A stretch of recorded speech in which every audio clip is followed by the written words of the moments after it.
What's up, everybody? It's your favorite show, Get a Bucket. I'm your host, Trey, as usual. Hope you're all having a wonderful, wonderful day. And as you can see, we got a couple of my guys over here. We got Mark as King Shark over there. We got Ryan as Ryan. We got Chris as Little Cove and Ronnie Ham as Ron. So, fellas, I appreciate y'all joining the show. How's everyone going so far? Doing good, man. Doing good. Yeah, going Great, good, man. going good. Every Friday. Another day, another dollar. Facts. And you know, this before we begin, this episode is brought to you by Stella Artois. You know, just something slight. Yeah, our sponsors, if you will. But look, we're gonna kick it off right into the show, fellas. It's a basketball platform, but you know, we switching it over a little bit, just more to the sports, right? So we're gonna talk about everything today. In the NFL, I have a question. Y'all are football fans. Tyreke Hill is kind of trying to cause some controversy, right? He's saying Tua is better than Patrick Mahomes. Patty Holmes, you know what I'm saying? Like, now last year I tried to say Sam Darnold was better than Patrick Mahomes at week 3 to week 4, like at that point in time, right? Like, I had some stats to prove it. But Tyreek's actually played with Patrick. He, you know, like, I'm an observer. He played with him, so he's saying that. Do y'all have any belief in that statement? Hell no. Hell no. Hell no. And the reason why I'm saying that is, first off, I mean, Patrick Mahomes has been doing this. He's been the consummate pro. His arm strength has been noted ever since he was with Texas Tech. And so for him to say that, it sounds like a bit of bitter grapes, and you're just trying to make sure that you have your quarterbacks back.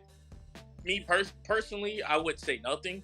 But I mean, Tyreek Hill is who he is. But there's no indication, stats-wise, whatsoever, that Tua is a better quarterback than my guy Patty Mahomes in any category. Okay. I mean, so the deep ball, because that's what he was talking about. Like, you know, throw it down the field. Like, he still don't get no love. See, and I knew everybody was going to stuck on that one, yo. I knew it, because, yo, you got to think about it. A lot of Patty's deep ball stuff is really shit where the receivers made up for it. Mm-hmm. Like, he knows if he gets it out there, they're going to get to it. So in terms of being accurate with your position in that part of the coverage, we never really see him have to do it. He's done a bunch of great passes, but how much of that is Tyreek's speed making up for an overthrow? So it's like, when he's saying he's better, I don't think he was saying it was better. I think he's saying in terms of his accuracy on how I like to catch the ball, it's better. Because I don't have to work as hard with Tua. So is that not those saying? But it came out like, nah, Tua's better. I think he was saying, like, he puts the ball where I like it more with freaking, you know, Mahomes. I got to go get it, or I got to, you know, burn my legs out to go get it. I don't know, how much bro, of that is Andy Reid's offense, though? You would say his playbook.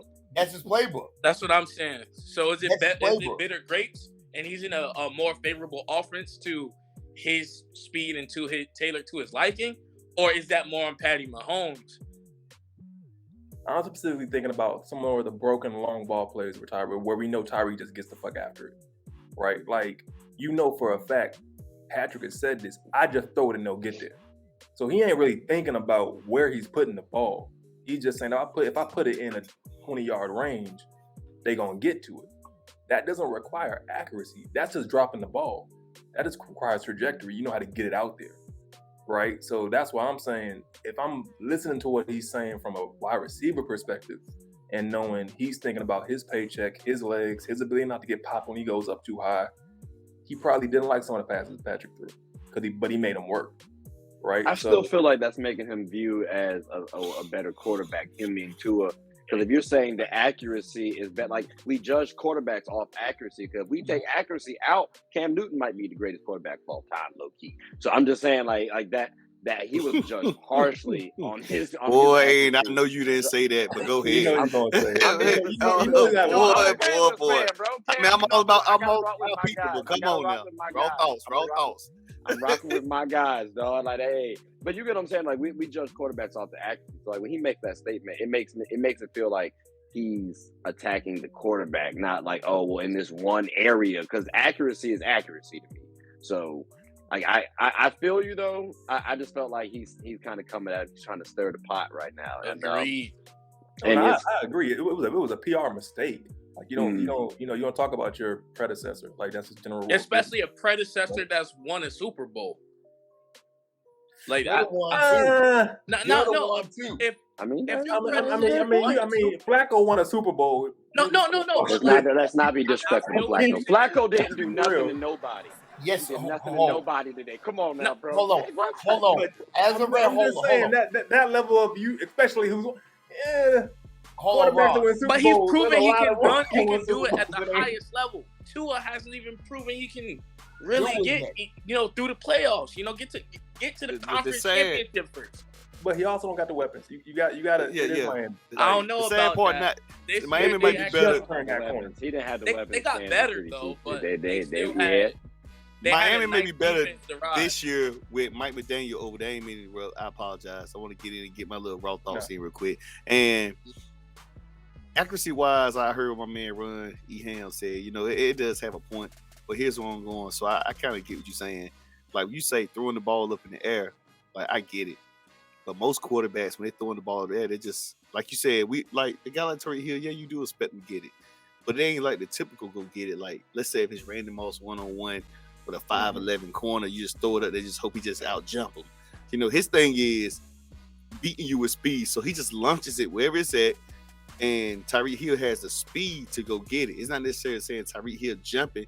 All the throws that you said that you named, watching Kansas City, even though I don't even like Kansas City, I literally seen him getting throws where he's like wide open off the scramble, off of Patty Mahomes slinging it. It ain't like he was making jump ball death threat catches.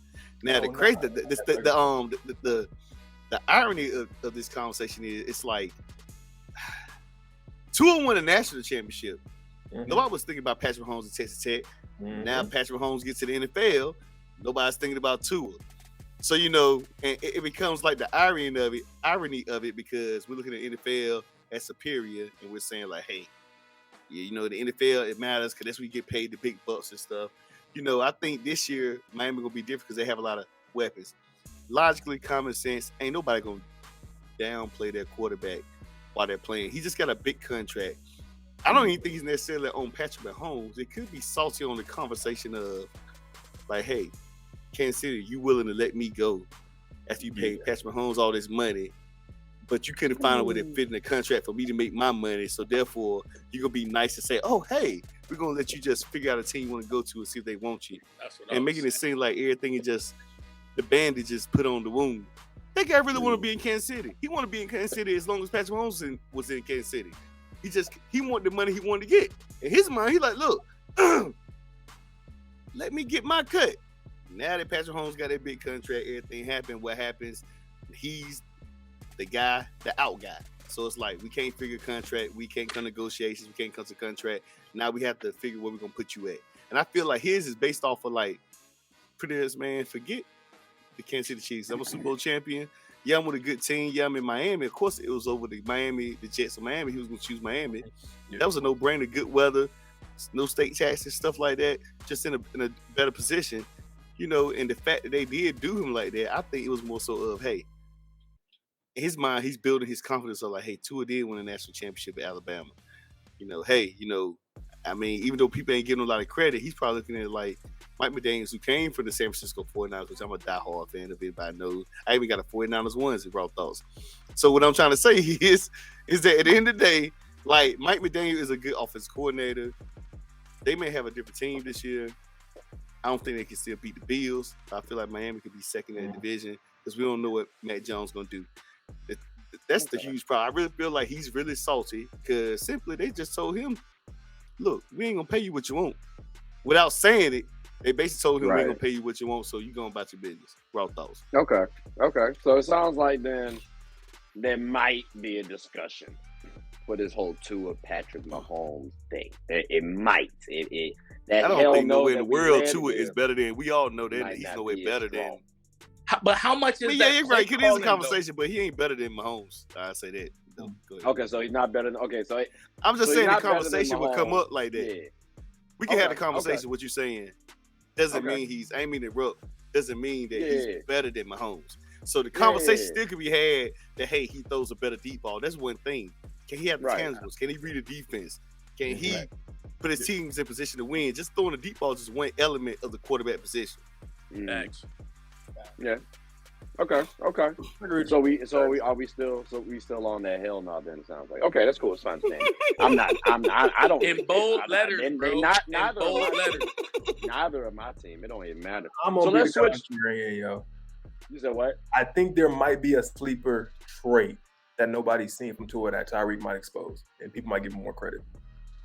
Personally, I think there might be a variable in his game that people haven't seen him show because he hasn't had the weapon to do it. Man, he got a speedster with Tyreke Hill. The money he made, he better have another element to it. They paid Tyreke Hill a lot of money. And he's in a situation like Jalen Hurts, the other Alabama quarterback.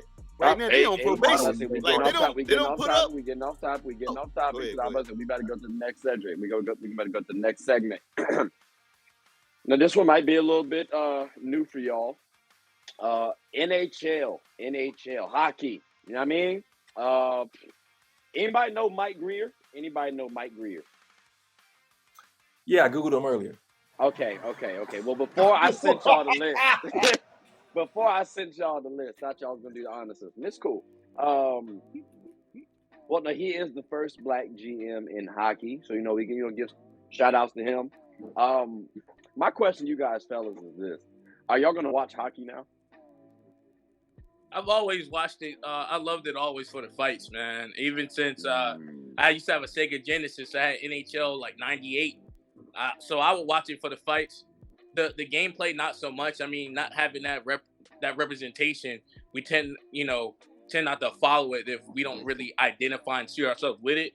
But if you like fights, it was something to watch. And so to see that, now he's a GM, now we as black people, we want to see, hey, we want him to succeed. So we might rally around him. Maybe we watch the San Jose Sharks game, just to see how they're doing. Or maybe we get ourselves acquainted with the sport, which could also pay dividends and, more representation in the field.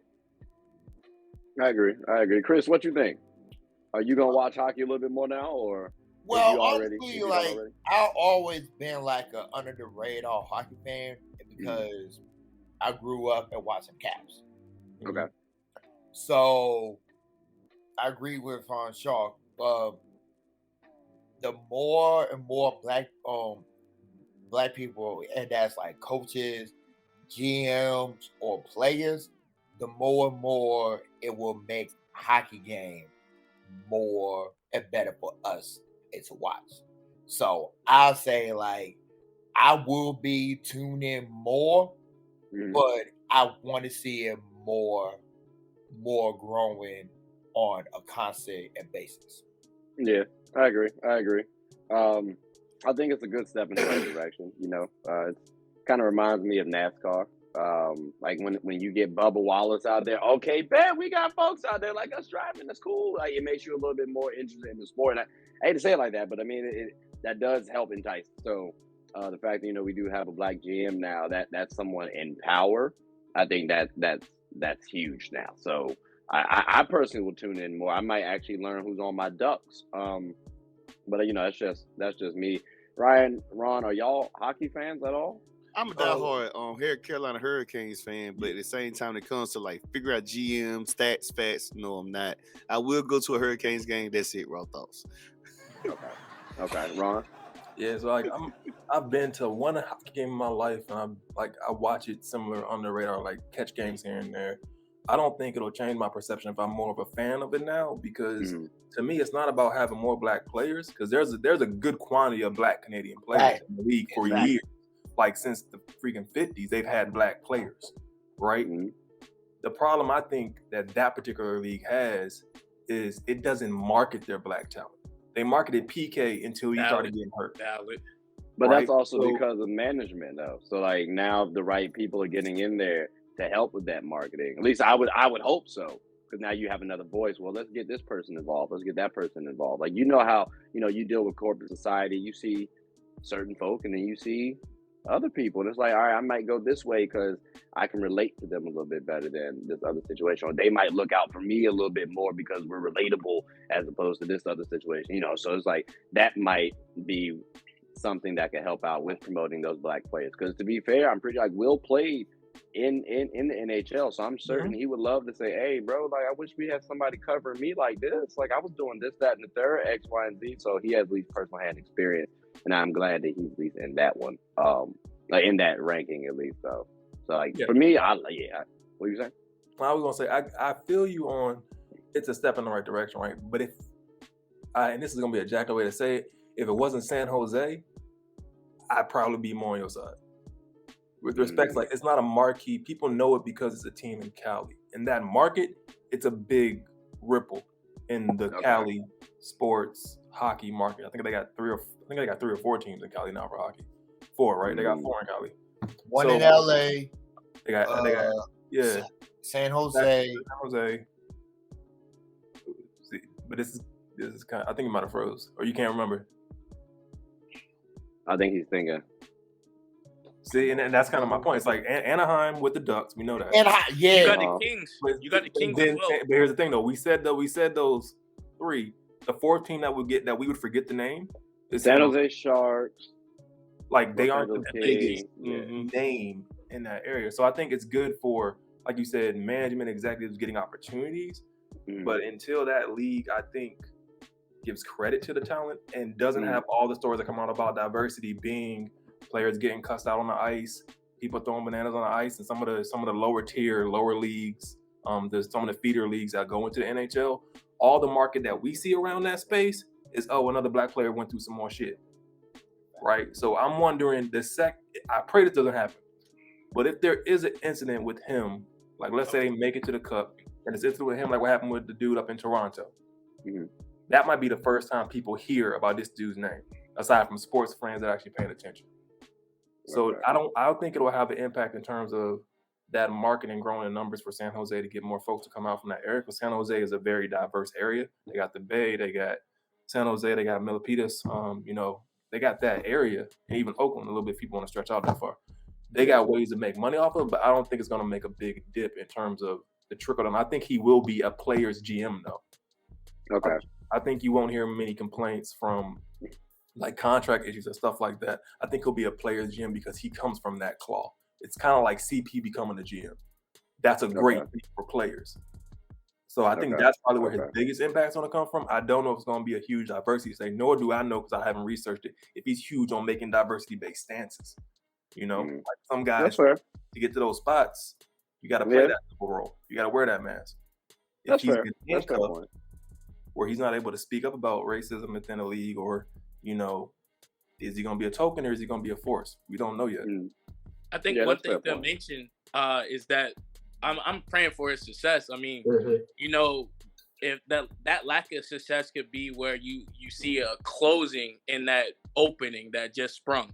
You know what I mean? Then you'll have the naysayers, and then it will point to this experiment being, hey, we gave them a shot, and this didn't happen. So hopefully, in my opinion, I'm praying that everything goes well, or at least they have some successful seasons, because then you can see it to grow. If the experiment fails, then you could see a backlash and a restriction of, well, this is how they treat them. You see the hate mail that he's getting, or whatever's happening there, and then people won't even want to touch the least minorities. We won't even want to touch it anymore because, man, they gave him a shot and look what happened. So I feel like it's a prickly pear there. Yeah, but there's a quote that I saw, I think I saw from Together, where Simone Manuel, the Olympian, said, when you're the first black person to break through something, you're going to get cut by the glass that was a ceiling. I think that applies to him, and I think anybody that breaks through in that kind of, you're the first in something, there's going to be some scratches and scars you're going to get. I just have to do more research on the guy's character and his playing history to see if, in my opinion, if he's going to be good or not. We'll see. I hope they have.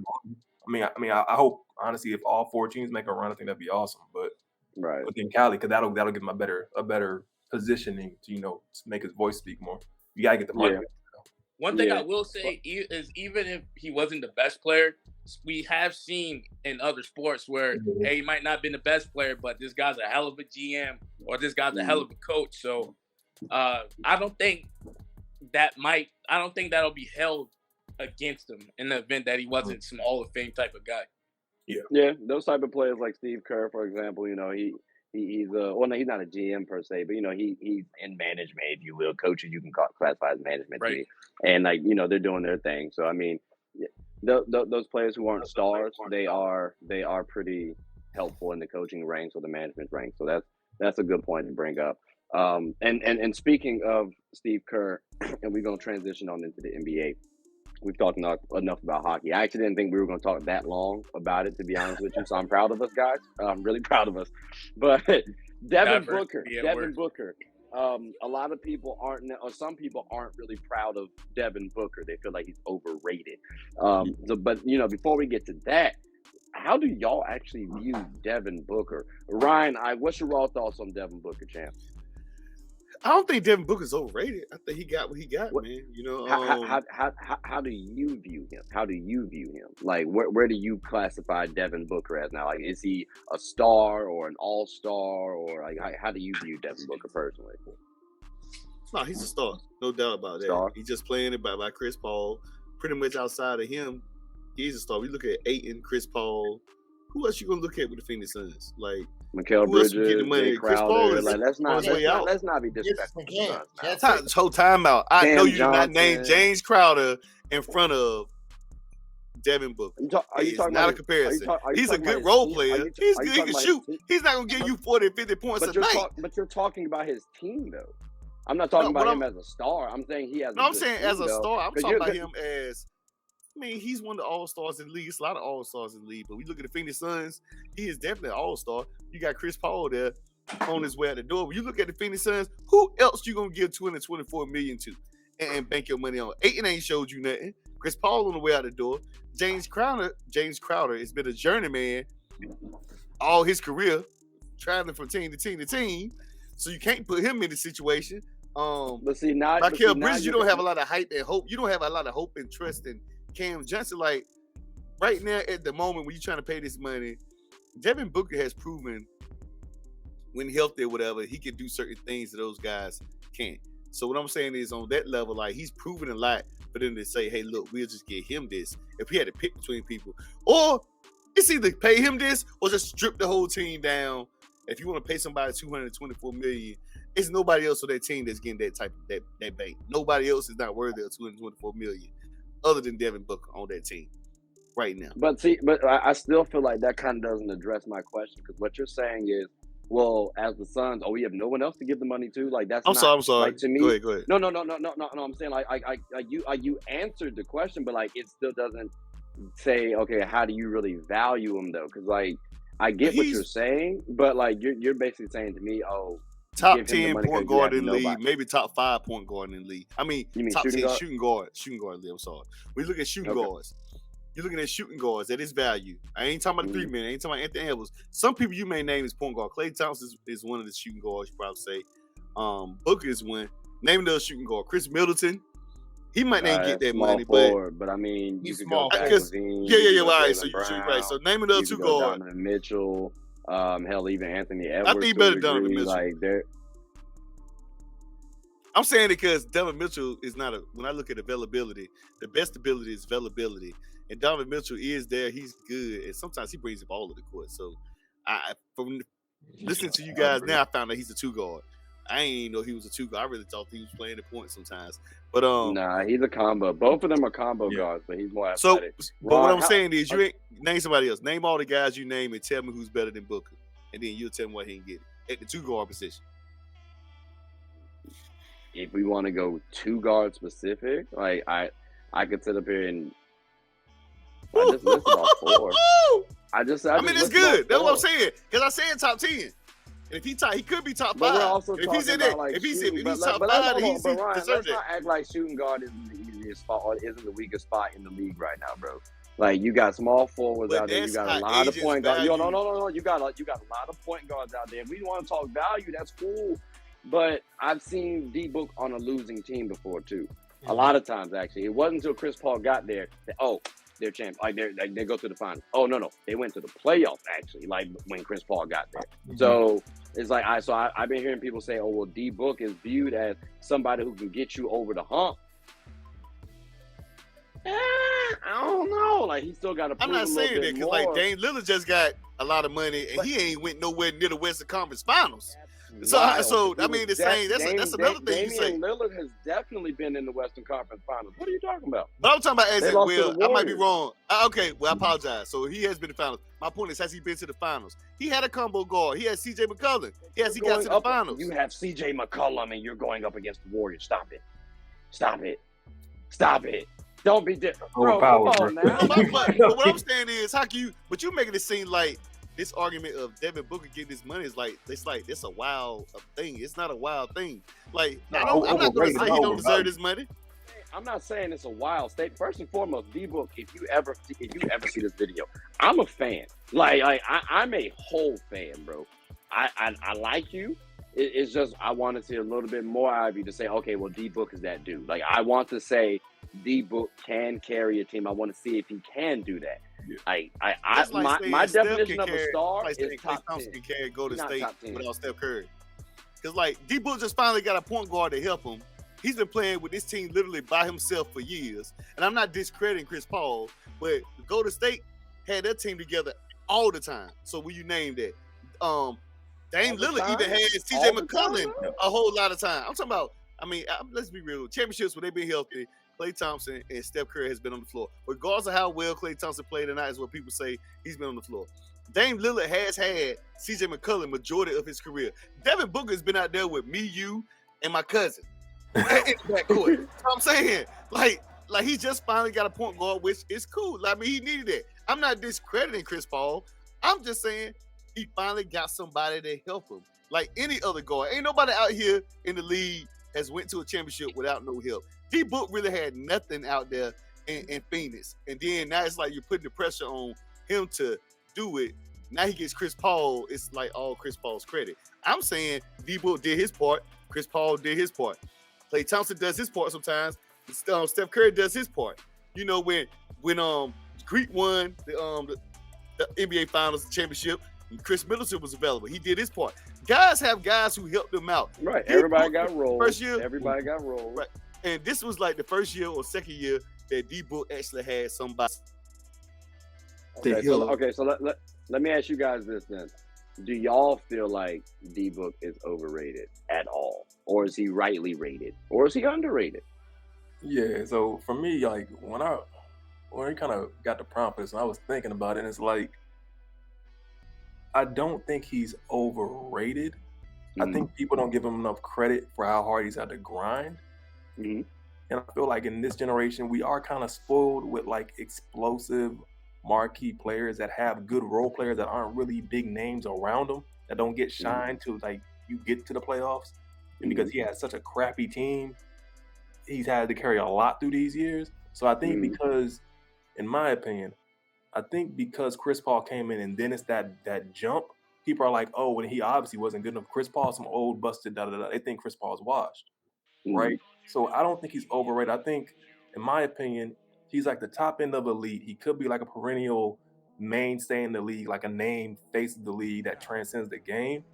But I think he got put in a weird position where his youth and his inexperience, that he needs to have mentors around him for his mental state to be good enough to continue to grow. Like he had Kobe. Yeah. Kobe left. He got Chris. Like he needs that big brother. That veteran presence. That veteran presence on a team to kind of dig and grind and let people to let them know like, yo, you're grinding, you're doing it right. You're putting the work. It's gonna pay off.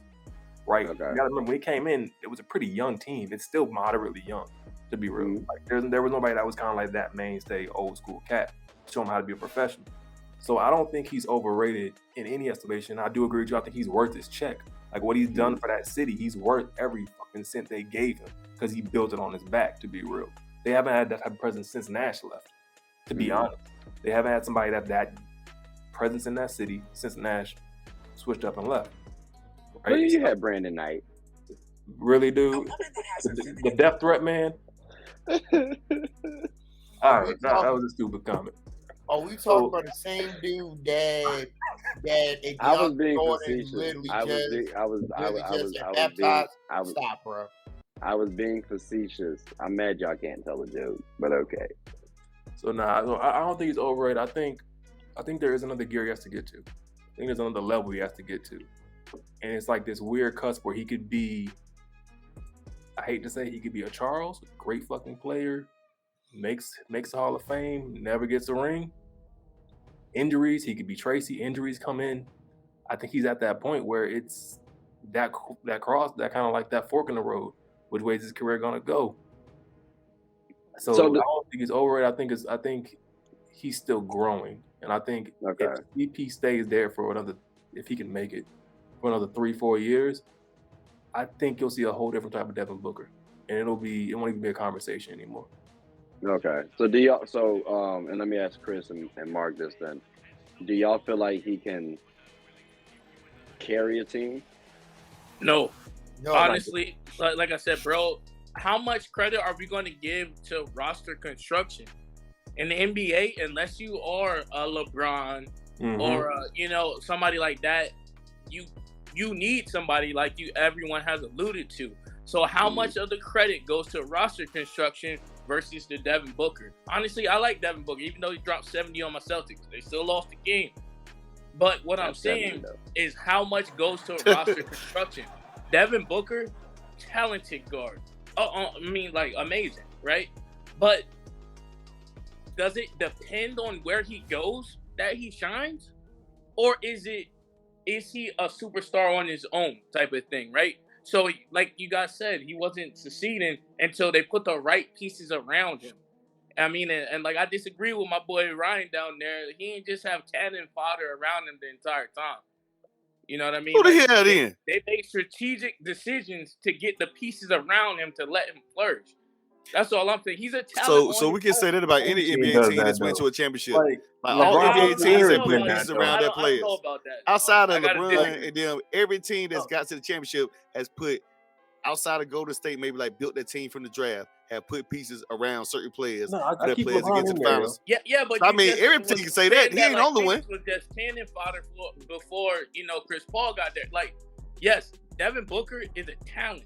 Like, honestly, I mean, his scoring prowess is almost unmatched. What I'm saying, though, is that can he carry a team by himself? No, he showed an inability to do that. No, I agree with you on a team, not him carrying a team by himself. What I'm saying is, it ain't nobody out here carrying a team by themselves. But you say, if you want to be logical about it. Well, if you want to be real about it, Steph Curry just carried his team damn near by himself in that finals. So when you say you don't think Andrew Wiggins had thank you, because Andrew Wiggins had a huge support there. Even though y'all guys expect Klay Thompson and Draymond Green to do the job, but Wiggins played a huge part. He replaced I hear you. All them niggas but Steph carried that team though, bro. Like, you can't tell me anything different. Every single game, with the exception of that one where he had 15 points and 8 assists, he laid it done. Steph Curry was cooking. So you can't say, he didn't carry that squad. We had an experience. So Andrew Wiggins had they almost said Andrew Wiggins was second in the running for MVP. I told somebody on Twitter that, hey, you can make a case for Andrew Wiggins on Finals MVP if Steph Curry drops a dud the remainder of the Finals after Game 4, and if Wiggins gives you 30 pieces the rest of the way, plus stop Jason Tatum. Like, that's a lot of ifs and buts. I gotta get off the line, Steph man. Curry, Steph Curry carried that team, bro. And so when you say star, I can't put D-Book as a star. He's an all-star to me. Star for me is my top 10 in the league, and D-Book does not hit that.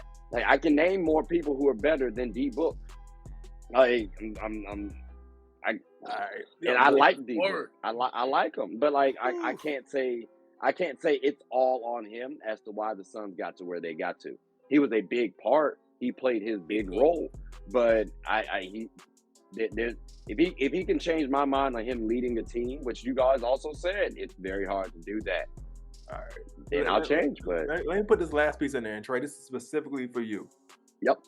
But rookie Kobe to when Kobe got Shaq. That's crazy. It's a very similar situation. You're going to talk about... I'm going to your heart. It's a very similar conversation.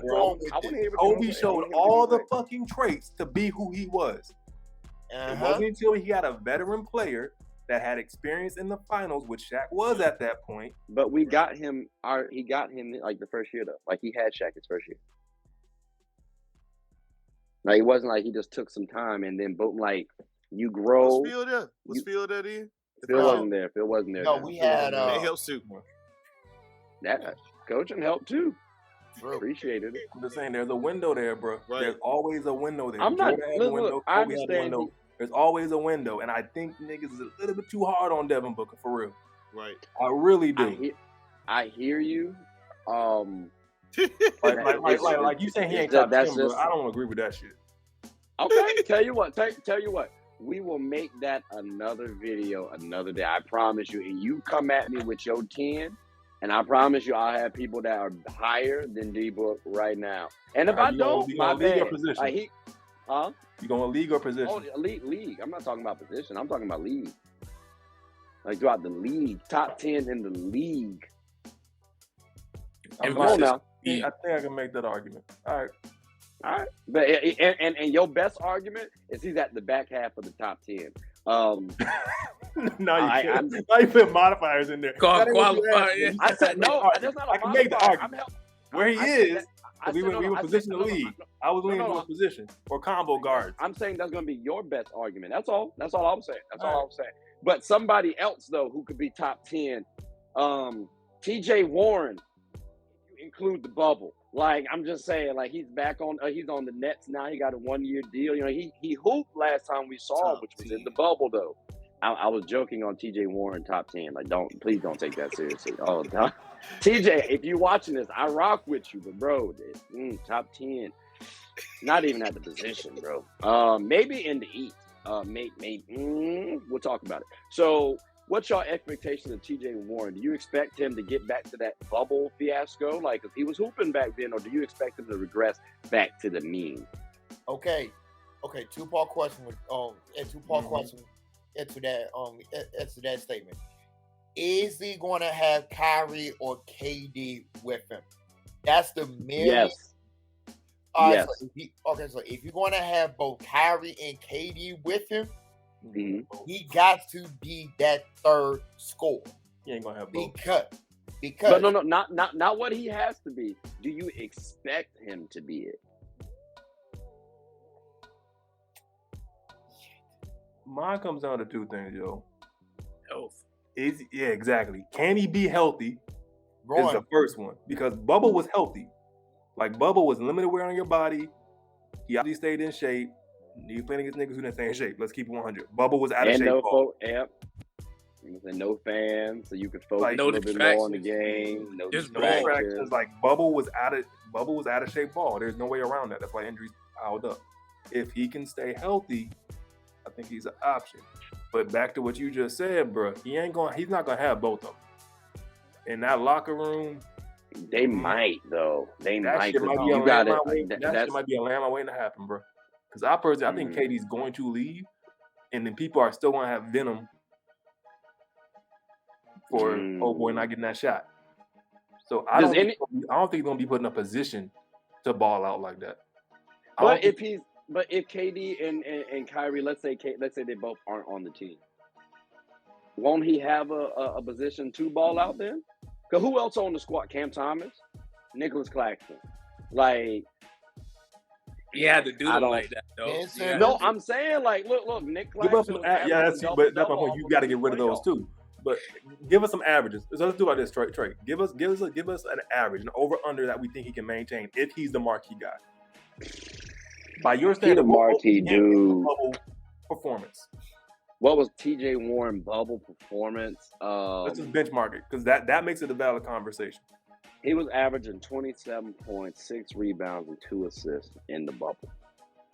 That ain't happening. So let's drop that. So let's drop that down. Don't drop it. You said the bubble. That was the benchmark. Don't drop it. You said, can he get back to bubble? We gotta account for the fact the boy been injured. Come on now, like Mark, real quick. Hold on.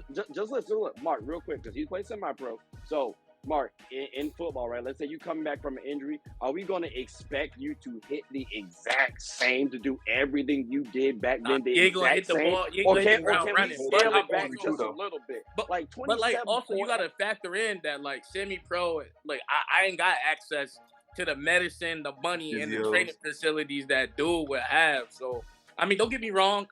For me, I wish he was on. I wish the Celtics signed him. I'm actually very salty. I don't think he's going to get no 26, 27. I think he still can drop 17, 18, 19 a game and still give you what you need, you know what I mean, from a bench perspective or a third scorer. Okay. I was thinking I was thinking 16, 20. And that's why I was trying to drop it down to 20 to be a little more realistic, because I don't expect TJ coming back after a year off to drop 27. Chris, what were you about to say? And he's older, a year older too. Well, he also hasn't played for a year too, though, so that also kind of top. Exactly. I would say, like, my numbers for him is between that 18, 19, possible 20. If it is a big if, you gotta have one of them two. Because if you don't have either one of them two, and your second option is Brett Simmons, that's a lot of work. You are so well. That means like you will have to creep back up. It's that mid-20s, but like, and realistically, 18 and 19 is probably where I see him at. Okay, and that's what they signed up to a 1-year deal, though. If you think about it, it's like, hey, you gotta test him out, right? Yeah, you know what I mean. We're taking 8 chance. If we really thought you was gonna do that, 3-year deal, 2-year deal, maybe 4-year deal. But they're just trying to see if you can get back to form, which is a prove it deal. You know what I'm saying? So they themselves don't expect them to still hit the 26 he was making. But if you do the 20, you can see them trying to see, hey, our contract negotiations after this. Hey, man, look, we like what you did. We're trying to extend you or sign you to a new contract, multi-year deal. Okay. Now, for this multi-year deal we're talking about, we're gonna do it like this, because y'all mentioned KD earlier. Mm-hmm. Should KD leave the Nets? Like, absolutely. Soft. That's crazy. That's wild. He's also a Celtics fan too. God damn. So, you just come out with a there's some slander in that came from the stomach too. That's just residual hate. That's wild. That's residual hate. How, bro? Like, there's reports, and like, I don't know the veracity of them, so I mean, I could just be talking out of my ass shit. But like, hey, you ready to go after you get bounced, and then the top 2 of your requests are the number 1 seeds in each conference? Come on now. Hold on. Can we also acknowledge too though that those 1 seeds also have stuff to work on as well? You have DeAndre Ayton, who has contracts. Stay where you are, though, bro. Like, what are you doing? But you saying he's soft, and you got a lot of stuff that's happened over the 3 years. He's had an injury this season, and they were first in the East. You had him coming off the ACL injury. You had Kyrie stuff. You had James Harden shit. Like, that's a lot that's happened. Yeah, but and you got Ben Simmons now. Ron, what you let me jump in here, yo. Like, to say KD is soft, because he's evaluating what he's given to Brooklyn. Let's be real. What did he give them, though, bro? Dude, he's come in and he's had to rebuild his body.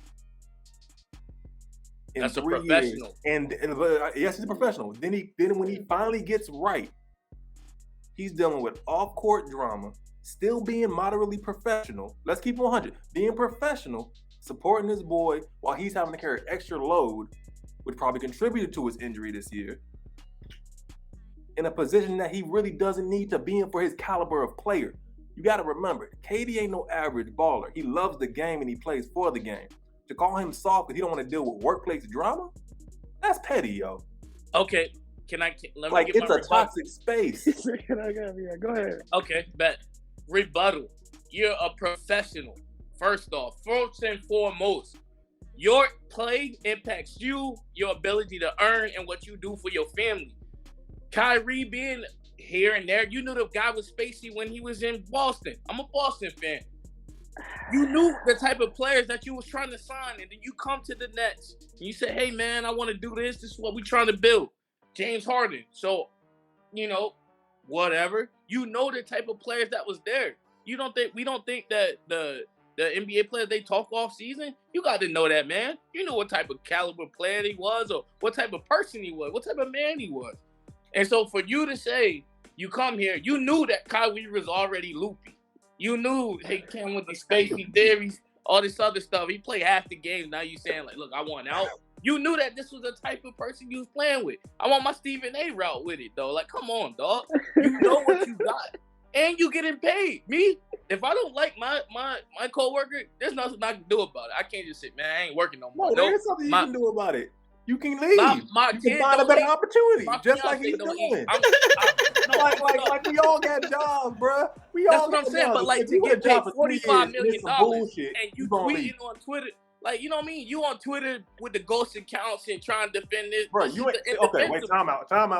Flag on the play. My man went from talking about being professional to attacking what he does on Twitter.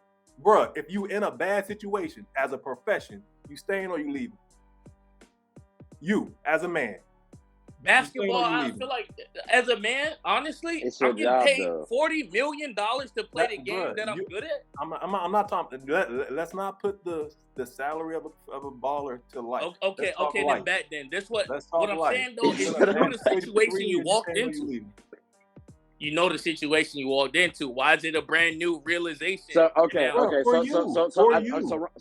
I think so he said it depends on my pay. If he knows the situation already, then he has to embrace it because you put that upon yourself. Yeah, why is he acting like it's brand new to leave, and now you want to leave, and I want to do this and do that, like, bro, like. But I don't think he put that upon himself. I don't think he put that on himself though. He didn't put Kyrie and the vaccine or the New York vaccine mandate on himself. He didn't put COVID on himself. He didn't put James Harden's injuries on himself. Like, bro, like once the mandate came out, what did you think your compadre was gonna do? Who? I said no. I'm saying if I'm Kevin Durant, we know the type of like, bro. They probably hang out in the offseason and all that other stuff. When the vaccine mandate came out, if the man thinks that the world is flat, do you really think he's gonna take a vaccine? But why should he have to take a vaccine? But why should he have to take the vaccine? Look, this is just what it is, bro. If someone else can come into that same gym and hoop, and they don't have to be vaccinated. Bro, it's not fair. So now what are we trying? So now you have to just take the vaccine, bro. Like that's a little. Like, that's kind of selfish on our part to say, you need to do this because like it's not fair. It wasn't fair at all. So that kind of is unfortunate on Kevin Durant. If it was like that, but you and I had that conversation a while ago, though. Like I didn't think it was fair way back then. Yeah, but bro, like that's just the rules of the land. We only can play by the rules of the land, bro. Like even me, I can't just show up, you know what I'm saying, with my dick out at work. That's playing by the rules of the land. Sometimes I might be feeling fresh, but I can't do that. Why? Because that is the rules of the land. I can't show up with my cock out and then they take me to jail. I'm like, man, hey, like I was feeling good. Like this is what I wanted to do. Why? Because that's not parcel for what it is. That's all I'm saying, bro. Kevin Durant knew the type they hang out in the off season. You know what I mean? He knew the type of people he was recruiting. You know what I'm saying? When he came there, so now all of a sudden it's too much. What did you think was gonna happen? Like I think some of this onus is on Kevin Durant. Like what did you think was gonna happen before you left a good situation in Golden State? That's all I'm saying. I do agree he shouldn't have left Golden State. That's another story for another day. That's why you don't listen to other people. You listen to yourself and your gut. And your gut. Chris, what you got? What you got for me? All right. So let me ask y'all this question before I say my answer. Who thought on here that Brooklyn was going to get swept? Let's be honest right now. Whoever thought that Brooklyn was going to get swept. Okay. Nobody. Okay. When they got swept, I told one of my homeboys, I would not be surprised if KD leaves. I would not be surprised if he leaves. Because you did it on your own.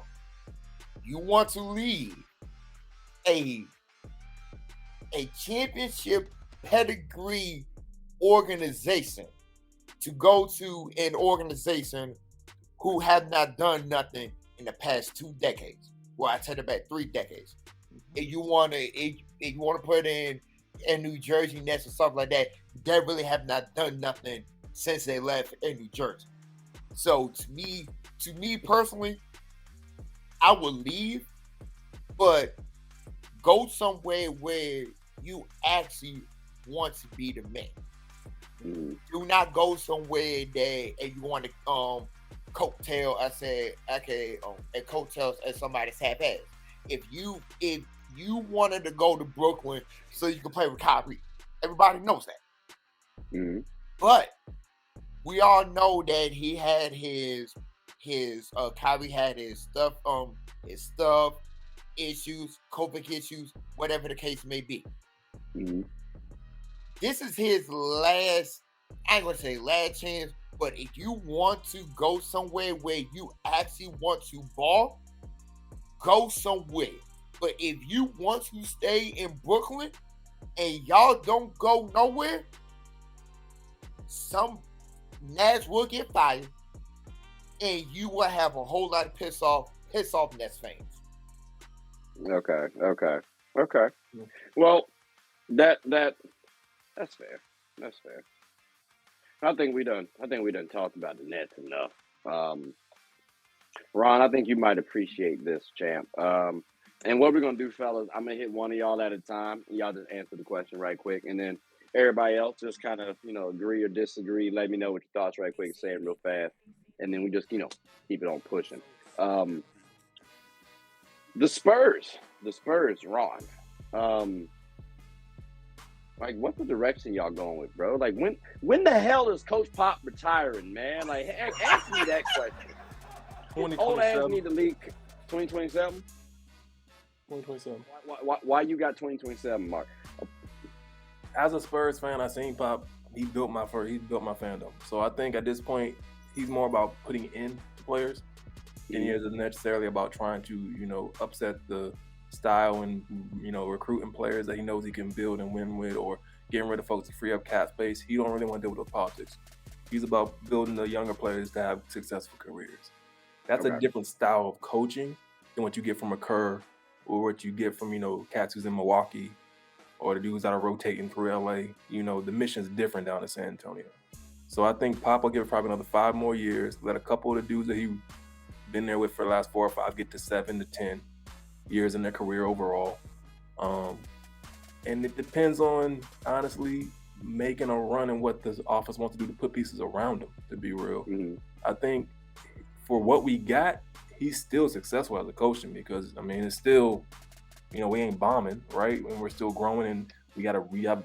I think the average age on teams, below 26 or 27 now, because Murray's gone. So I think, generally speaking, first question-wise, Pop will probably be out in 27, definitely before 30, before 2030, without a doubt. I'm not giving him past 2030. That's a stretch. That's if we make a run and maybe, something blows up, we get to West Conference Finals or something, he gets hungry again. But I don't think it's a different season that he's in.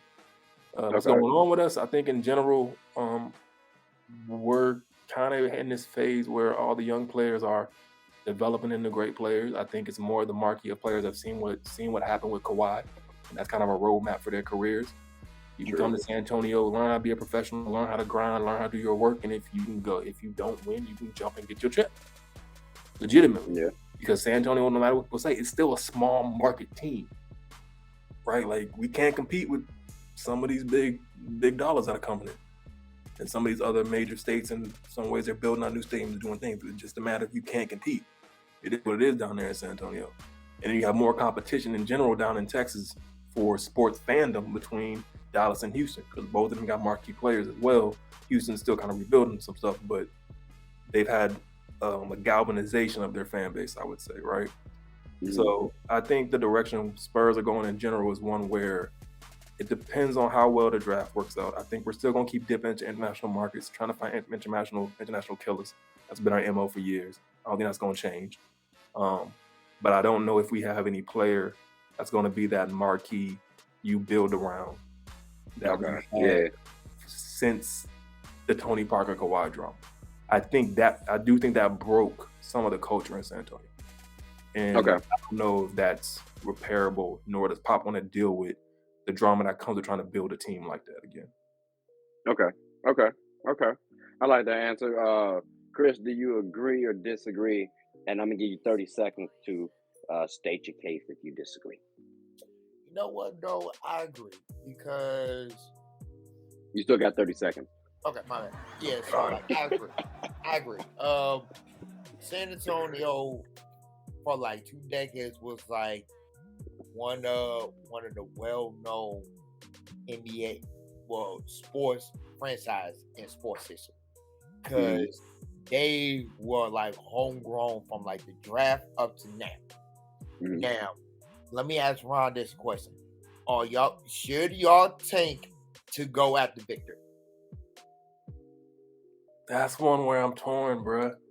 I'm really torn because we don't got enough capital to recruit, which has been a big fucking problem in terms of free agency for the last 7 years, if you want to be real. Right. So the only way you can do it is from the draft, but we're good enough tactically that we're never at the bottom. Right? So it's like you kind of gotta find a sleeper. I think personally, between Pop and our history with drafting, we can find a sleeper. I just think I agree with you, we are playing too good to find one in that kind of like first 8 to maybe 15 round pick range. You know, we've been 26, 27, 25, 24 consistently. I think you talking past tense though, because y'all don't have Dejounte Murray because anymore. past tense is indicative of the future. We're not gonna necessarily Pop's too good of a coach for us to play shitty. Like, correct me if I'm wrong. Y'all got Timmy to play shitty enough to get a top 10 pick, bro, in the West. Oh, I'm sorry. We ain't gonna play that bad. I forgot the Warriors did that a couple years ago. That was injuries, dog. Who do you have on your team? Zach Collins, a bunch of young dudes, injury prone. Like you don't like Dejounte Murray carried your squad, so you lost him. I'm not arguing that. You got Galley back. That's cool, but Galley's about to do what Blake Griffin did: hoop around a little bit, collect the paycheck. Galley gone. He already left the Spurs. He's with Boston. See, that's trash. And we got Lonnie. They're like, they got who? Oh yeah, I know we got Lonnie. I know we got Lonnie. See, like I don't know the direction y'all going, bro. That's what I'm saying. So to answer your question, do I think we should tank? I don't think we should. Do I think Pop's gonna let it happen? Hell no. There's too much respect in San Antonio for him to let that go down. So I think it's gonna be another middle of the pack. We might drop low. We might get like maybe 12, 13. But I don't know if we're gonna get low enough to where we actually like get somebody you can ball and build around. Okay. Right? Like, you know, we ain't getting no jobs out of this motherfucker. Like true. I'm gonna let you know right now, y'all aren't that good, champ. It is what it is, though. I mean, maybe you think y'all can come back, but you know, I ain't say that. Fine. I don't think y'all are gonna be better than the Hornets, who we are going to be talking about. And I kind of got a question for y'all, Chris. How much do you believe in the Hornets now? Miles Bridges, he got into some trouble, hemmed up and whatnot. He out of there, baby. He out of there. He out of there. Y'all won't. So y'all. Jordan ain't gonna play with that bullshit. Jordan's not gonna play with that. He out of there. So is there anybody who's gonna take him? Like, did they cut Polo though? But did they hit something in his contract already because of that? No.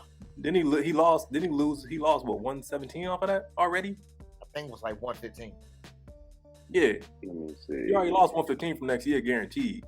Yeah. Oh yeah, guaranteed. So he's gone. Like, he's not even a conversation for that team anymore. Yeah, but it does this mess up his career? Yeah. Because again, domestic violence, that's not Scarlet letter, bro. To scoff at. In this generation's NBA, it's fuck. He fuck. As Ray runs that same question. Didn't Ray come back a little bit? No. Somebody came. I'm thinking of somebody who came back a little bit. No. After he was on the Chiefs. Oh, Hunt. Was it Hunt? Hunt. Hunt. Yeah, Kareem Hunt. Yeah, he got hemmed up. So maybe in that situation, that got squashed though. And that wasn't like a felony. Yeah, that's true. That's fair. That's tough, man. So now what do y'all believe the Hornets should do now? Because I mean, you have LaMelo Ball, right? You had Miles Bridges, who was hooping. Like, maybe he can give you a 20-25 ball on the average. And he's a big forward, versatile guy. Now you don't have that. Like, and intangibles are everything for me personally. You could be talented, but if you don't have that good moral character, I can't really rock with you personally, and it sucks too because you're so much talented. That's this case right now. Like, where do the Hornets go from here then? Like, is there anything they can do to rectify the situation? Like, they got Mark Williams now. Do you just try to build with LaMelo Ball and Mark Williams as your duo, or like do you try to trade for somebody, or like you just say, let's see what happens? Personally, the Hornets got hit not once but twice with some legal shit. Cause Montrezl Harrell, he got caught up in Kentucky with some weed in his bag. Mm-hmm. So Jordan, he's going to cut him real quick. And then the situation with Miles, man, Jordan got some tough issues that he really got to get over. Well, with the Hornets, man, it's tough. It's tough. And I'd say this, it's tough. Because you got some franchise player in LaMelo. Hands down, no questions asked. You got role players. You got pieces around you. It just, if you are a black man and you got millions and millions of dollars, don't do nothing stupid that would get your ass in some deep, deep trouble. You got to literally think, man. Like, these brothers out here, they don't have a support system around them. Minus their entourage, minus their entourage, their girlfriends, baby mamas, wives, whatever you want to call it. They don't have no actual OGs, ally Haslam, that is on the team that would literally pull his ass to the side and literally have a sit down conversation with him. Not everyone does, no, but some people do have people coming up in the league because you go to their camps and stuff like that, so you can reach out to folk and get that experience. So someone sees you doing a little wrong, they may be able to reach out. But you are right, though. Not everyone has a Haslam, that experienced vet who low key is probably scaring everybody on the team. So you're gonna respect him like that. No one. It's hard to find those caliber players who can speak to the team in a leader style like that. That's very tough to have. I agree with you. Let me ask you. Go, bro. So when I look at Charlotte, yo, and this is gonna be a weird analogy, but I see like the U, and I see Dallas, and like those hate party days, right? Where part of what makes them good is the culture of we gonna have fun, we gonna ball out, we gonna party, we gonna do what we gotta do. With that comes a culture of impulsivity and poor judgment. Mm-hmm. So personally, the comment of the Hornets are going to be better than the Spurs because of the cultural issues that we see coming out now. They just had their best season in years. Yeah. Y'all are on the downswing. The offseason after your most productive year, 2 motherfuckers catch felony charges, you knew that was going on. And we already had Carmelo came out and say, the NBA is the feds. They know every move, who's in everybody's entourage, who's doing all the dirt. They knew Perez had the weed. They knew what was going on with Miles if he was doing something that his wife or his baby mama wouldn't have liked. People are enabling those actions in Charlotte. And we all got family in North Carolina. What goes down around Charlotte stays around Charlotte. So when you talk about mentors from the league, if you can't penetrate that Charlotte bubble between NASCAR and basketball, the NFL is the third most option-based. If you're going to go after somebody as a woman, to go after somebody to have some fun and make some money off of, they ain't really looking at NFL players. They looking at the NASCAR drivers and their crew, and they looking at the NBA. That's where all the dirt's going to go to. Because the NFL has too many pieces in place to protect their players from it. NBA and NASCAR don't. I do think, though, the NBA has they have a program where they're telling you about what to do and stuff. I don't know the extensiveness of that program, but when you're first getting it's for the rookies and the newcomers, just trying to get you acclimated into the NBA lifestyle. And I'm assuming, right, I'm not in there, I'm assuming that's covering a lot of stuff. So like But you gotta remember this violence. though. Don't do this. You gotta remember this though. You gotta remember this though. That initial orientation in any business model is to give you the information up front. You have to have a culture that maintains the integrity of the standard that you're trying to push through your organization. So you're saying there's a cultural issue in the NBA now? I'm saying there's a cultural difference between Charlotte's success from the youth versus San Antonio's success. Just as parallels, San Antonio's success from the process. Because Charlotte's success is so dependent upon the players, they have a little bit too much entitlement in that space where they can get away with more. And San Antonio is based around the team. I like Ron. You know everybody on the Hornets. You know every single person going out and party right after the game, and you know all their names. This is my point. Even the bench player is a marquee person on the Hornets because it's the Hornets. Mm-hmm. The bench player on San Antonio, you don't know who the hell he is. Come on. I'm saying there's a cultural infusion here where the success might just be too big for the caliber and the integrity of the players that are that young on that team. And I don't know if Jordan, because of his history as a player and some of the rumors that came out around Chicago, I don't know if he has the business people around him to build that culture to protect the players from themselves. Because all this is for players not being protected from themselves.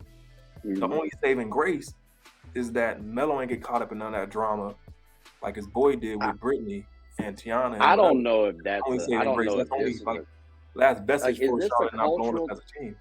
Is this a cultural thing though? Because we bring up Miles Bridges, we bring up Trez. Trez has been on multiple teams. I can't say this came from Trez. Like that, I can't say that's from Charlotte. It was just he was on the team. But you mean tell me Trez hasn't been smoking? You mean tell me Trez hasn't been doing this? Like I can't put that one on them. And then as far as Miles Bridges, I think anybody who's like hitting women, I can't say like if I hit a woman, I can't blame that on my job and then say, oh, they enabled me. Like if the NBA knew that Miles was, having these issues with the wife, they did. I'm positive they did. I'm gonna look, and they probably did, because the chances are this won't the first time, right? And if you do have that occur, there should be an investigation into the NBA as well. I mean, hell, we've done it for the NFL. Like we've done it for all. It didn't matter who. If you did wrong, there was an investigation. So Deshaun's a prime example. I'm saying, so if there's evidence that you guys have been kind of sweeping stuff under the rug, which again we know you have, but if you can get caught, well, that needs to come out to light, because this is something that does not need to keep happening. Because I understand people are making you money. I understand their product, but like domestic violence isn't something to just kind of sweep under the rug. Like if you cursing somebody out, all right, fine, we'll let that go. But like hitting people, like that's a little bit different. Yeah, so but you know what scares me about that comment you just said, Troy? Is the comment around you're just a product. Every city views their players differently. And I think being in Charlotte and having that much access to that much success and that much fun, you're a product in that city, and people are going to want to use and manipulate you. He obviously had nobody around him to say, if she wilding, like, let's say that she was wilding. You need to take a step back. You need to go to this hotel. That wasn't there, bro. Which means there's something wrong where he can't call somebody on the team. He can't call a teammate. He can't call a Melo. Seriously? There's something culturally wrong in that mindset where you can't go for help if you're getting into that type of scenario. Because this isn't an average domestic violence. This is a felony charge. Aggravated domestic violence, I believe, is a charge. It means this is aggravated to the point of bodily harm, where there may have been life-threatening or sustaining injuries to that extent. And it was done maliciously with intent. For the type of charge he caught, there's a malicious element to that. So I agree. To lose 117 because of this mistake, I don't think as a man in America in this day and age, he can ever recover from that from a career standpoint. Even more so, I don't know if next year when we're looking at LaMelo, if he can carry that weight. I mean, that might not be that bad, to be honest with you, because whoever gets Victor Wembanyama, that they got something. So Lakers, if you're listening, please tank. I'd greatly appreciate it. Trade Braun too while we at get his ass off the squad. You are such a Braun hater. Trade. Not a Braun hater, bro. He's 36, you are a Braun 37. hater. We are not going to get no. Let's take a vote. Is Trey a Braun hater? I don't hate LeBron James. I just don't like the man. He's not my favorite athlete. I've given him recognition. He's in my top 10 of all time. That's hate? Like, excuse me. I'm not gonna kiss his ass. Like, I'm not. Like, I have my own opinion. It's cool. And but honestly, to invest in him right now, it's not what I want to do for my organization, especially when we were building up our youth. If you said you keep him and AD plus the youth, fine. The more the merrier. We didn't do that. Messed up my plan. I get your point. Like, dang, definitely on the we had to sit through with D-Lo and Nick Young and deal with all that bullshit. Hold on. Y'all were good. Hold on, but Lakers fans were loving that though. Lakers fans said that was a lot of fun. And it was fun. So at the end of the day, you realize damn, we ain't got no. So like the Lakers still won. You still had Showtime. It was a different Showtime. It was we were relevant. We were relevant. We were relevant. Like I said, I told somebody else who we were relevant. So like we don't need LeBron James to be relevant. I mean, it's cool. It's fine. It's dandy. Now, fellas, I got a little segment here, and it's called. I thought I was gonna be scrolling. It's called Would You Rather, right? We can get that popping. Hold on. Excuse me for the tech. There we go. Had some technical difficulties. Would you rather? All this is I'm going to list off something right quick, and y'all just say would you rather. So this one should be pretty quickly. So with that being said, Ron, I'm going to start them off with you. Side note, you always remind me of Kevin Durant. You look the way you look, and then you got the hat on too. I just want to throw that out there. Anyway, so Anthony Bennett or Kwame Brown? Who you going with?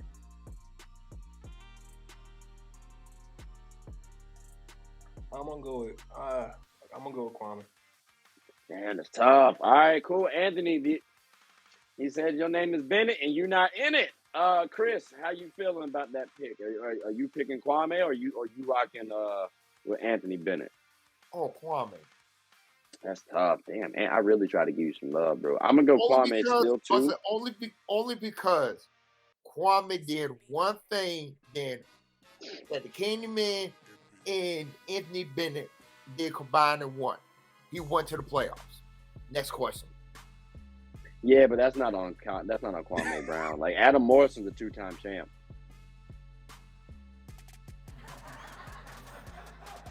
I hate when Trey does that because he picks like the most random stacked, the most stacked statistical argument to invalidate some stuff, and it's like something that nobody would know. Like, how many other everybody knows that, man?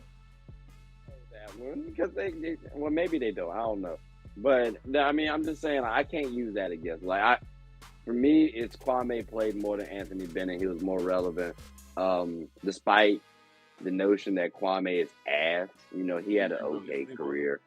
I mean, like, only reason why he's called that is because he's the number one pick. So I'm not mad at that.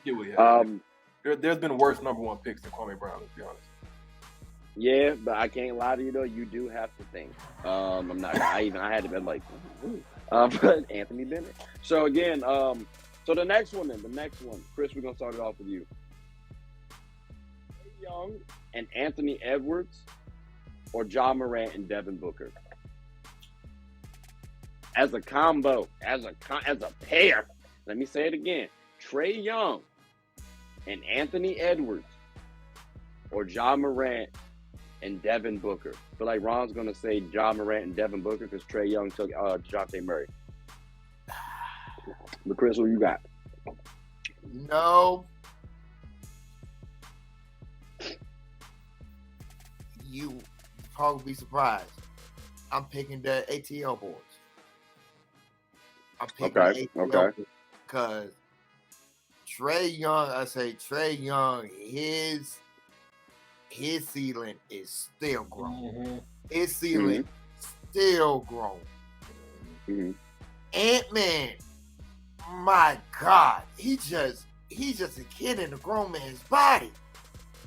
And his ceiling is still growing. I'm picking that duo over any would you rather duos in the league. You give me. Oh, I promise you won't. But okay, I hear you. So you got them pretty high. Any other duo? I'm gonna remember that. That's tough. Ron, was I right? You going John D. Book? See, man, this is a hard one because like my brain starts going down like context. We talking build the team. We talking what are the other 3 players? We talking 2-on-2. Like my brain's going all over the place on this. I'm talking about in pairing in any general scenario that is thrown your way with these two. Who you taking? It can be 3-on-3, and y'all can pick up an extra person. It can be 2-on-2. It can be 5-on-5. It can be whatever you need to be, as long as it's with these two. Yeah, I'm gonna go with John D. Book just because I think there's a couple of matchup scenarios that would work better in terms of athletic ability and speed. Okay. That's crazy because Trae Young is pretty speedy, and Anthony Edwards is hella athletic. But I feel you though. Yeah, but there's a couple from the point guard position. Yeah, and then you got D. There's a couple from the scoring. I can see that. Either combo would be nasty. I can't even hold you. Like I'm hoping we get something like at some point in time. That'd be ridiculous, bro. If that ever happens in the league, that'd be ridiculous. Could be. Ron, let me ask you this one. Giannis and Kyrie or KD and Curry? Off talent. I'm tired of everybody bringing up all these intangibles and knocking my man Kyrie down. We're going to go purely off talent. What's up? I'm going KD and Curry, bro. That range is too ugly. That range is too ugly, bro. You can score from which way off of that scenario. Yeah, bro. I get where you're going, Trey, but you got to think about this, bro. That's a 7-footer and the best shooter of all time. Like that's. We talking heads up. That's a tall. Okay. For anybody, Chris, that's a tall order from fucking. I would say that's even a tall order for. To stick with your Lakers, Kareem and Magic would probably struggle with that combo. You tripping? No, I'm not. I'm not because you got to remember the range that Kareem had wasn't as far as KD's.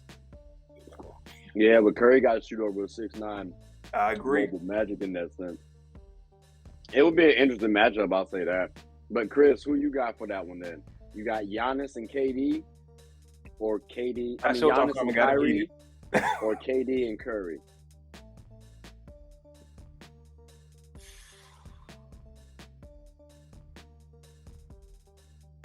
Give me Giannis and Kyrie. Okay. I really want to hear the breakdown matchup for this one. Okay. The main reason why I say Giannis and Kyrie, because Giannis is still grown. If people don't realize it, Giannis is still grown. That's one. Mm-hmm. Number 2, even though his jumper is still improving, I would trust KD shooting over Giannis shooting. Mm-hmm. That's just me. Would you trust Kyrie shooting over Steph's? That's a no. Depend on the moment. See, and that's what I mean by matchups, yo. Optional scoring. If you're talking about, I got you thinking of optional scoring. If you're talking about clutch standpoint, like you could slide it to Kyrie. If you're talking about, I'm talking places on the floor. Yes, Kyrie has Kyrie might be a better skilled scorer than Curry. That's the only place where Curry actually would win is shooting, like the deep range. That's it.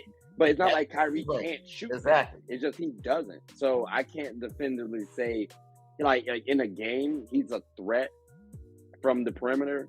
I get that Curry and people like Dame are a little bit further out. Like they have longer range, but still he'll kill you from the 3-point line. And then you still got to worry about the drive game. And then you got to worry about the occasional mid-range pull-up. Off, like what? Like, and then you got to worry about the dribble on top of that. See, but here's the scenario I want y'all to think about. We can both agree, inside out, Kyrie is probably better at inside out than Curry would be. But KD's better at all three levels than Giannis is. I don't know about all three levels because Giannis finish game, his finishing package, cool. That's tough. Like on the block, layup, dunking. Like I think I'd slide that to Giannis. Shooting tip, the skill wise aspect of the game, I'll give that to KD. Who we give the mid range to? Oh, I mean KD. That's the skill. KD. Like mid range and 3 pointers is KD. I mean, but there's also the defensive side of the ball, and we can talk about playmaking and rebounding. Like it's a lot of stuff that we can consider in that scenario. So. All right, let me ask you this, Ron. Let me ask you this, and we're going to go to the last one. If I switched Giannis with Curry and I put KD with Kyrie, would that change it for you? Like, would you would that mess you up a little bit? Who would you go with? That's depth. You got Giannis and Curry, or you got KD and Kyrie. I feel like that's biased because we've seen KD and Kyrie, and it's not. And it to be fair, we saw KD and Curry too, though.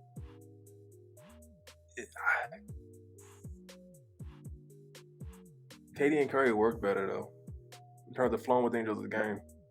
I mean, did they work better, or did the organization work better? I think they work better because I don't know, bro. And here's the reason why. I think Curry's a little bit less selfish than Kyrie is at times. Okay, that's fair. I will give you that. So KD's game was able to kind of show when it needed versus it's really they both picking for the same apples when they together. It's just that competitive mentality they both got. Neither one of them wants to take a backseat. So okay, because you had to bring out the intangibles because I think everybody is a little bit selfish to a degree, but you have to sneak in the intangibles. Then is what it sounds like.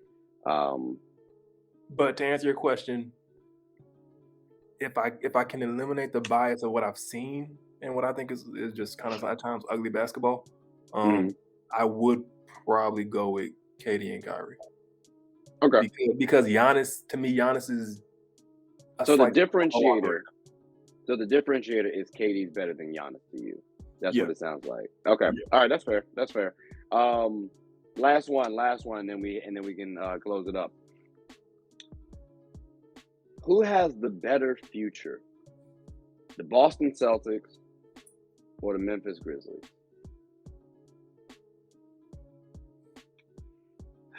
And I halfway want to do one more just because I shouldn't have said the last one. I want to hear this Showtime versus Curry and KD argument at some point, but I'm gonna go with Memphis. Memphis? Okay. Chris, are you differing or you got Celtics or Oh no. As a Laker fan, I would never pick nothing. I would never pick nothing against Boston. So, and of course, my lady, she is from Memphis. So I would not be. She can hear you right now, can't she? I would not want to get slapped in the face if I wouldn't say Memphis. But yeah, I would. That's crazy. That's crazy. Because you still, that's a tough statement. I feel y'all. You got Jason Tatum, Jaylen Brown for the Celtics, and then you got Ja Morant and Jaren Jackson Jr. You know what I'm saying? Like, I think like the Memphis Grizzlies, they are a deep team. That's my point. So the Celtics, they just went to the finals. But I don't know. That's tough. You feel me? Like I give it to them because it's depth with you. Like they're all still figuring out their game. Yeah, and they're all still figuring out their game. Like let's be real, they're all still figuring out how to play NBA ball, and they're still dominating at times. We can legitimately say Memphis has dominated teams at times. But so did the Celtics. Like they just because their leaders. Like I can say right now for certain, Jason Tatum, even though he was a little questionable in the finals, cool, whatever, he still hooped. Like Jaylen Brown still hooped. They had their issues, they still hooped. For me, Jaren Jackson Jr. has to prove more. Like that, like right off the bat, the two best players for these teams, Celtics win that. So then if I want to look down, so you're saying, if in my opinion, you're saying there's more potential in Memphis. There's more, like we kind of. I feel like we haven't seen the top of what they can do, but we kind of know what their MO is. We don't really know what Memphis is selling it. I don't know exactly what the Celtics ceiling is either, because Jason Tatum and Jaylen Brown are still growing. Like Jaylen Brown right now is training with Tracy McGrady. So he's gonna be tightening up his handle over the next couple of years. So is a bigger, stronger, smarter, athletic Jaylen Brown who can still shoot a problem? I think so. And is that better than Jaren Jackson Jr., who he cool on the defensive end? He'd be straight like sometimes on the offensive end, but like I question the heart sometimes if he wants it or not. I don't get that from a Jaylen Brown as much. Like I don't get that. You might be able to make that case for Jason Tatum this year, but like that was in the finals. Like I'm not going to say he don't have the heart. I'm just saying he had a bad series. It's okay. It happens. But with Jaren Jackson Jr., every time I see my man play on the offensive end, I'm like, he can give me more. He should be giving me more. He's not giving me more.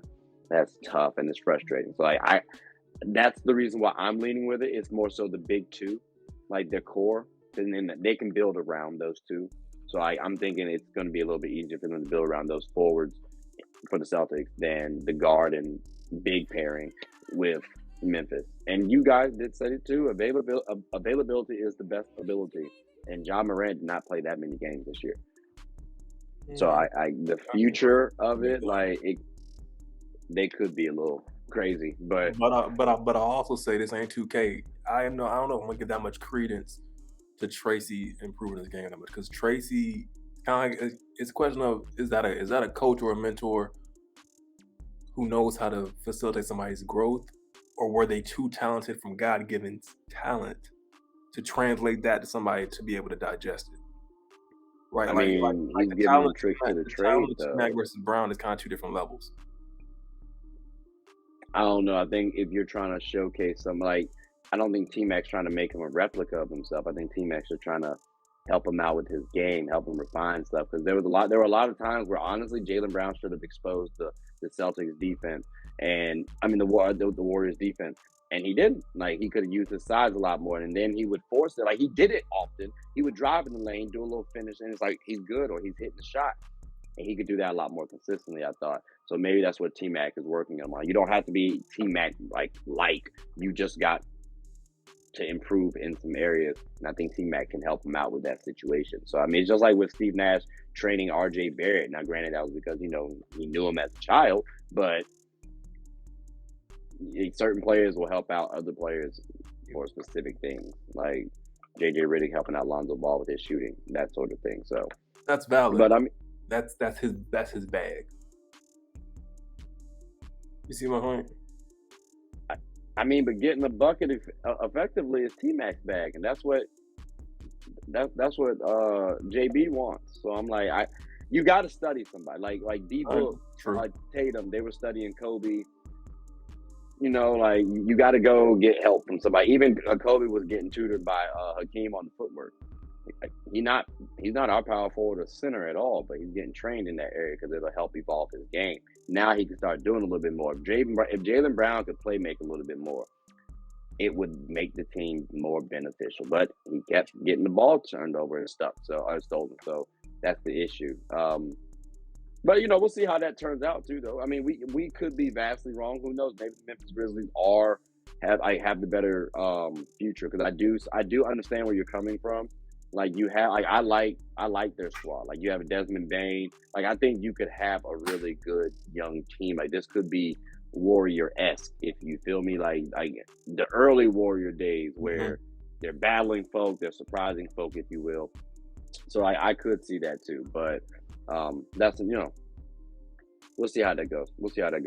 But fellas, I greatly do appreciate this, though. We'll go ahead and close up shop now. We did not go 2 hours, so I appreciate that. That was helpful. And we'll try to, condense it a little bit more. But is there anything that y'all wanted to say before we close out? I stick by Curry and KD being a questionable matchup against Showtime. Against Showtime? I mean, hey, we can have that discussion then. I will like to see how you guys are gonna blend the eras together. Showtime, is not really predicated on the three ball as much back then. Pace of play was tremendously, like faster back then than it is nowadays. So I'll be interested to see how you guys are stacking up those eras to a favorable comparison. So that'll be a good one. I'll make sure to get you guys unplugged on this one, along with some other people too. I'm sure everybody would like to talk about that one. So, but with that being said, ladies and gentlemen, I hope you all have a good one. My name is Trey. I'm the host of Get a Bucket. You guys got Ron, you got Chris. You saw the other ones later. They left though, so I ain't got to name them now. But if you want to see them though, just go back to the beginning of the show. But hope you all have a good one and take care. All right, so that works. Oh shoot. In broadcast. Appreciate y'all. Yep. Wow.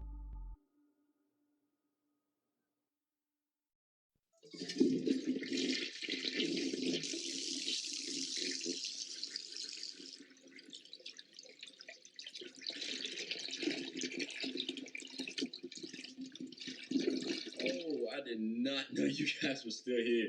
As you can see, we're at the back end of the show.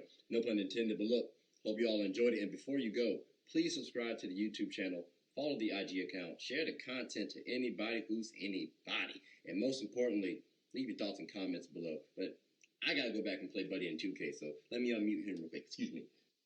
Hey, boss, I'm back. Nah, you better catch this word. You know we get buckets around here, too.